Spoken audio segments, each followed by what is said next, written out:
So that gutter does not seem to be leaking like this one does. And this gutter is also not leaking like that one does.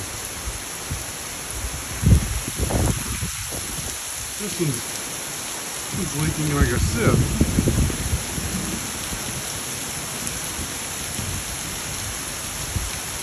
Same rainstorm, back of the house, gutter is not dripping rain all over the place. This gutter is not dripping rain all over the place. Neither is that gutter. Neither is that gutter. But this gutter is a mess. Even with the rain tapering off a little bit, it's still just coming right out over the gutter.